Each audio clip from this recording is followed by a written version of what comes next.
The MBA Candidate Podcast is the world's most exciting show about what it's like to go to business school. We cover all the action, from the GMAT to networking, all the way to case interviews and behavioral interviews.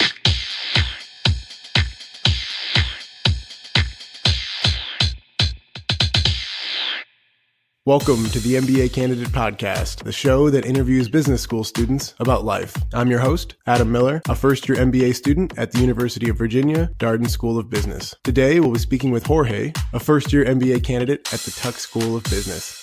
Jorge, or as he likes to be called, JC, went to Boston College for undergrad, where he studied political science and discovered he had a passion for entrepreneurship. He started his own storage company in college and then launched an e-commerce app after graduating and moved to New York. 18 months later, though, he and his co-founder both realized that they needed to shut everything down. For the past 4 years, JC has been at a tech company called Workframe that develops real estate software. But now, by getting his MBA from Dartmouth Tuck, he's hoping to use the resources there to get back to his roots and launch his very own venture yet again. We picked up our conversation about what JC was like as a young boy growing up in Miami and how he learned to code at the age of 14.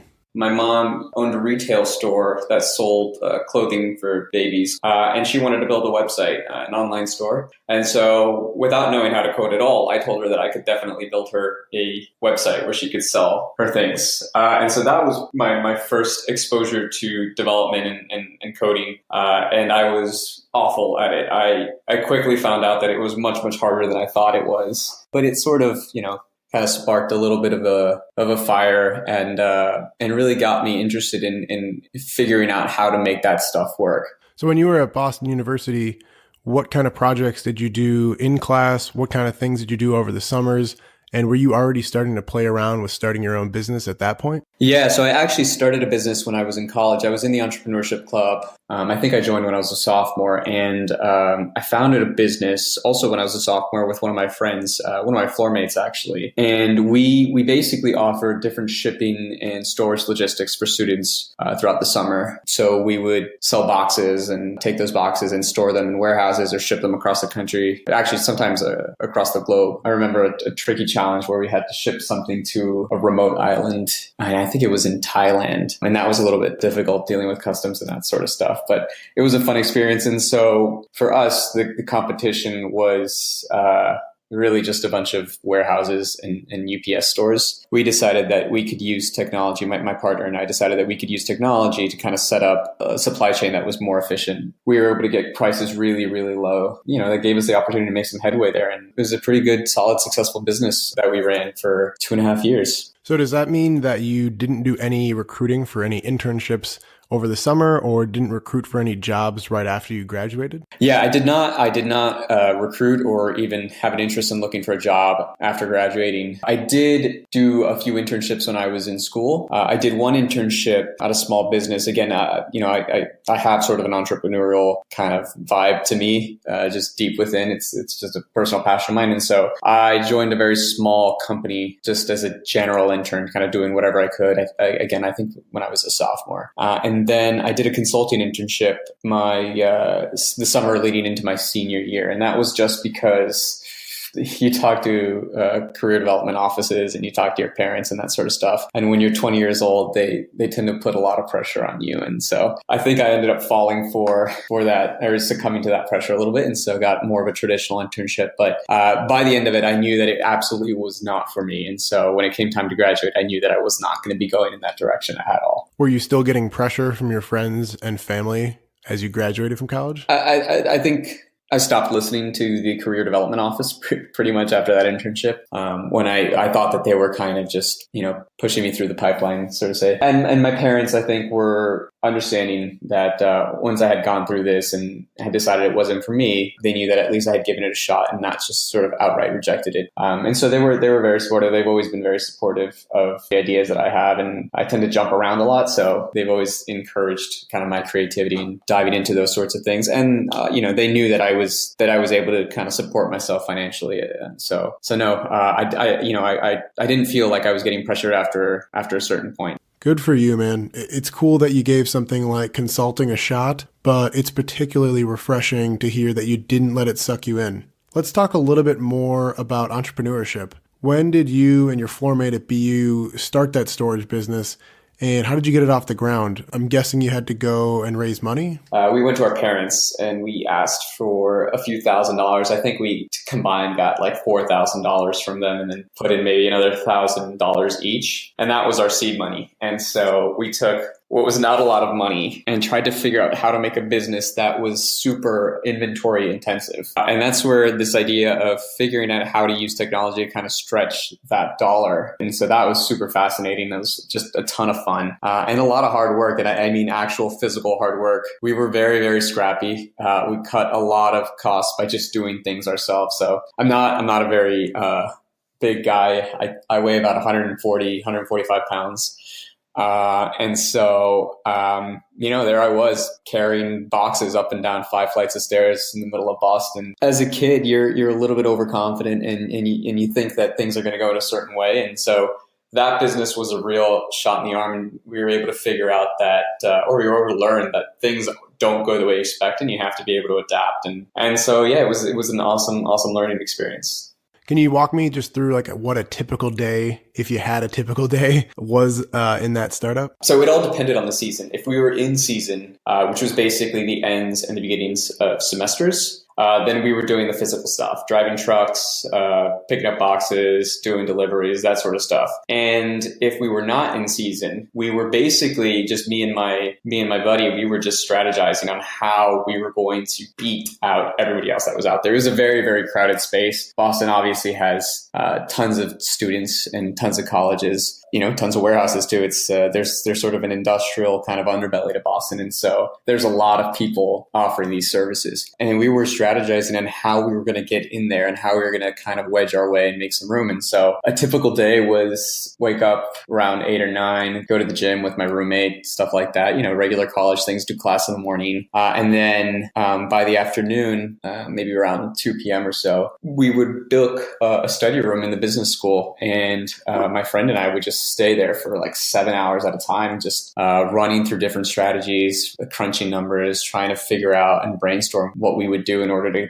keep ahead. So it was just a lot of whiteboarding, a lot of collaborating, a lot of talking, a lot of yelling at each other and arguing and stuff like that. But it was all in good spirits. So it was a very, very free flowing process. Do you remember the day that you decided you were going to have to shut the company down? Yeah, I do. It was when we were graduating, and we were deciding whether or not we were going to turn the company over to the university and allow them to kind of use that as a project for future entrepreneurial students, or if we were just going to close it down. My friend and I, we actually moved on together to run Orchid, and we both moved to New York City. But when we were kind of in that process of moving from one company to the next, we didn't want to go through the hassle of figuring out how to properly hand this over to the school, especially because we thought that we wanted to strike while the stone was still hot and move to New York City and get started on our next thing. And so instead of kind of going through that hassle, we just shut it down. I imagine there must have been some debates between you and your buddy about what direction to go in that probably got pretty heated.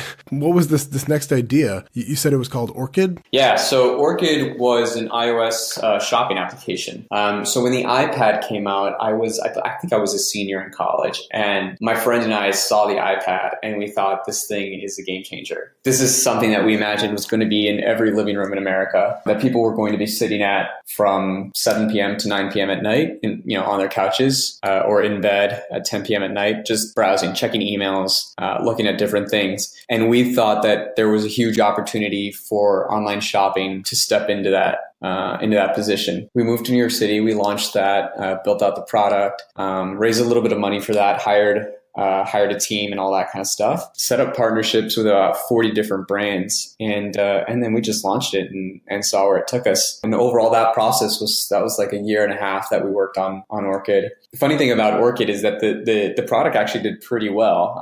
It seemed to be resonating. People were placing orders, but, and this is one of those things where as a kid, you don't know that you're going in the wrong direction until it's a little bit too late sometimes. We got really creative with our business model, and we thought that we could take some of the strategies that we had put to work in our last business, in our storage business, and try to do the same thing in this kind of digital space. And ultimately, it just did not work for us. And we were burning through our money to the point where we had to shut it down. We did try to go out and raise additional capital, but financially, our position just was so dark. Okay, so I'm sort of picturing Amazon, eBay, some other kind of shopping application, but that sounds like a really crowded space, and you had to shut it down 18 months in. This time, though, it doesn't feel like you had another plan. And so what did that feel like? And how did you pick yourself back up, JC? I want you to lay it all out there for our listeners. But first, a quick break to hear from our sponsor, Relish Careers. This episode is brought to you by Relish. Hi, I'm Zach. Are we recording? Yeah, Sarah, we're doing the ad right now. Oh, hey, I'm Sarah. And we are the co-founders here at Relish Careers. We were once incoming MBAs, and we created Relish Careers because we wanted a way for MBAs and employers to connect online. So join relishcareers.com today to learn about the companies that want to hire you, and to view our exclusive employer webinars this summer to prepare for school. Thanks, Relish. Let's go back to JC and hear a little bit more about what it was like to have to shut down Orchid. That was really hard. Those, when we shut down Orchid, it was tough because I did not know where to go next. You rewind a year and a half before that, and there was no doubt in my mind that I was just going to continue to work through Orchid until the point where it was a success. And now here I was, and that wasn't the case. And I had no plans for what I was going to do. It was really, really tough. I was definitely not prepared. I didn't know what I was going to do, but I knew I needed to pay rent, and I knew that New York City was insanely expensive. And so I turned to what I could do, which was coding. And so I worked for a bunch of different companies on contracts. As an entrepreneur, I think that I had a distaste for what it meant to be an employee at that point. And so eventually I joined a startup called SchoolKeep, which was an online learning platform for classroom teachers to provide their curriculum and any kind of learning experiences they had. So take an SAT tutor or a high school teacher who teaches after school classes, giving them a platform where they could offer the same sort of material in a non-local setting, so across the world, across the globe. And I joined that team, and I think there was maybe 5 other people in the company. That business has just taken off. It's awesome. The company's actually now called NorthPass. They've served over 1 million, probably close to 1.5 million online learners. They've got big clients. I'm not sure if I'm allowed to say who they are, but a lot of big clients, Fortune 500, Fortune 100 companies that they now count on. So that was really exciting. And so I really did get an entrepreneurial experience, even though I was an employee of a company. And eventually I made my move to the company where I'm at now, which is Workframe.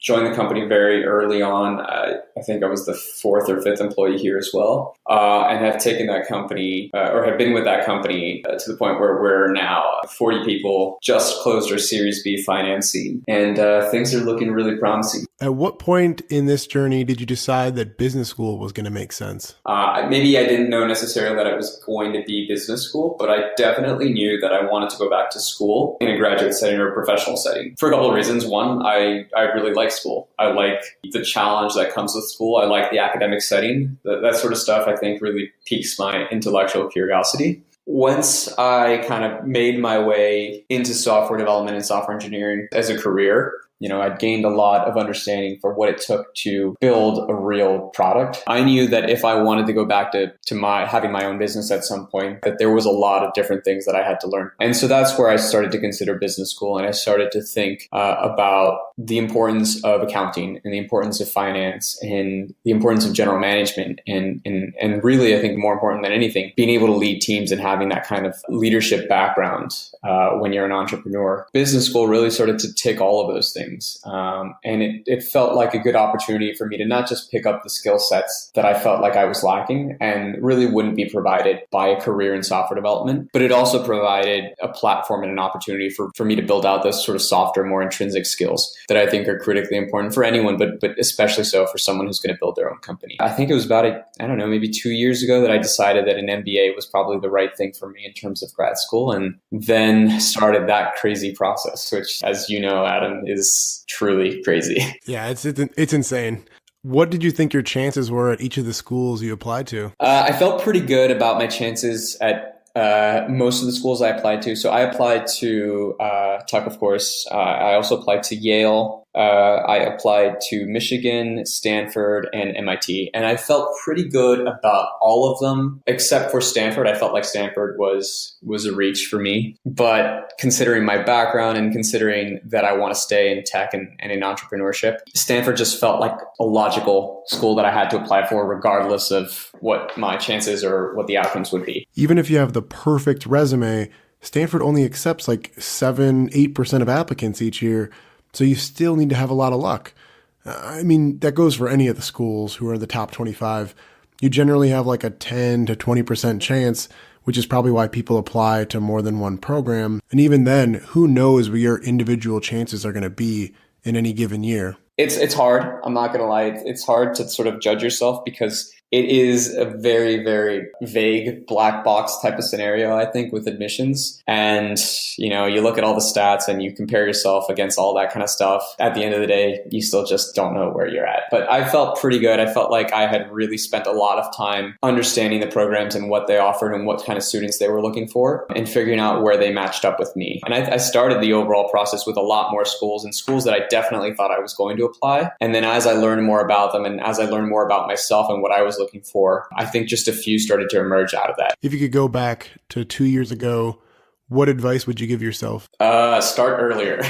Even earlier than 2 years. Yeah, I mean, I started thinking about it 2 years ago. I think I started seriously working towards it about a year, maybe 13, 14 months ago. And if I could go back to 2 years, I would have said, start that 6 months before that, if not even more. There's a lot of stuff to do there and you don't really realize it. The more time you give yourself, I think the better. I definitely would have started earlier. So right now we're sitting in May of 2018 and classes are going to start in about 3 months. Is there anything you're doing between now and then to get prepared or relax or something else that software engineers like to do?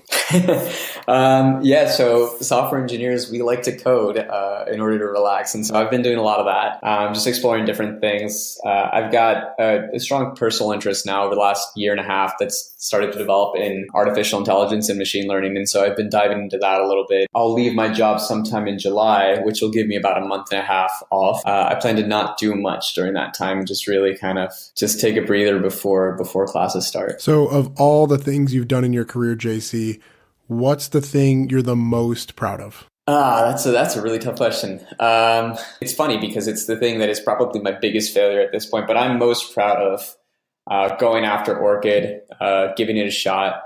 And when it didn't work out, being able to look back at it and understand, or try to understand at least the reasons why it didn't work out and where I could and should improve and then take the next 4 or 5 years to try and do that. And so that's always been in the back of my mind since that moment. And I'm proud that I haven't left that behind at all. I think it's one of those things that will hopefully stick with me, for a very, very long time, if not my life, as sort of as a valuable learning lesson.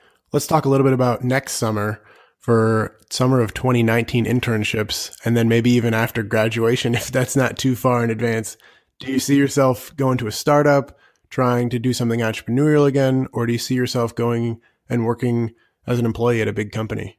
No, I don't think it's too early. I think everybody's probably thinking about what they're going to be doing after graduation at this point. That ends up just being the norm. And so I'm definitely doing a lot of thinking about that. For me, I feel like there are two potential routes, and I'm completely open to that changing. When I get there, I think one of the big things about business schools being open to some sort of transformation. And so if things end up going completely different, then that's okay with me. But at this point, I see two kind of genuine routes for me. One is the kind of more traditional work as an employee at a big company. Again, tech for me is my thing. You've got Amazon, Google, and I'd probably pursue something in the kind of product management route there. Do that for a couple of years and then take that as sort of a launching pad to return to entrepreneurship. And then the second route is just immediately go back into entrepreneurship. Either way, I'm really excited about what that process is going to be like. And ultimately, it will end in entrepreneurship for me. It's just a matter of, is it going to really kick off while I'm at Tuck, or is it going to kick off 2 to 3 years after Tuck? We've talked a lot about how you got to this stage of your life and what you're doing right now to set yourself up for success at Tuck. But if you could go back and give some advice to anyone else right now who's studying for the GMAT or writing their essays for business school, what would you tell them? I think I really genuinely believe that, beyond the GMAT, beyond essays, the most important part is really trying to understand what you want to get out of business school, why you're going to business school, and then understand the programs and what they offer and how they align with what your goals are and what your desires are. I think it's a really, really important part of it. And that sort of stuff doesn't start to hit home. At least it didn't for me until you're late into the process. For me, I honestly believe that it is the most important part. I think on paper, things are one way, but once you really start to dig deep and understand all of the different things that are involved in your life and in what each of the schools offer, you start to see some pretty magical moments. And if you can figure that out earlier, then I would only imagine that the essays and even the stresses of taking the GMAT and all that kind of stuff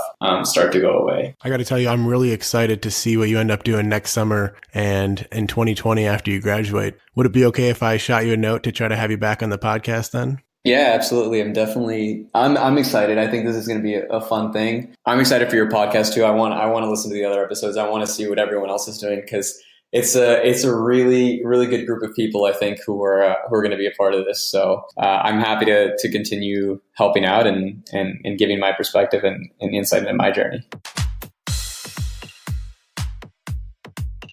JC's story is one of hustle. He spent his nights, weekends, and summers during college hauling boxes up and down the stairs of his dorm room and then coding after that to make the process less arduous on his back. He made good money as a 21-year-old, but then, upon graduation, he was unable to scale his next business, a shopping app, so he had to go get a job. If you listen carefully, though, JC ended up embracing his journey as an employee, and he used any frustration that he may have had to channel that into refining his ability to code and his business school applications. I think that I have a bit of an entrepreneurial spirit myself because I've started clubs and volunteer groups and now this podcast, but I don't know if I'll ever launch my own company. I think that I would only do so out of either desperation or because I became so passionate about a particular problem that I felt like I had no other choice. On the next episode of the MBA Candidate Podcast, I chat with my friend Hatu. Hatu is heading to the University of Michigan's Ross School of Business. Go Blue.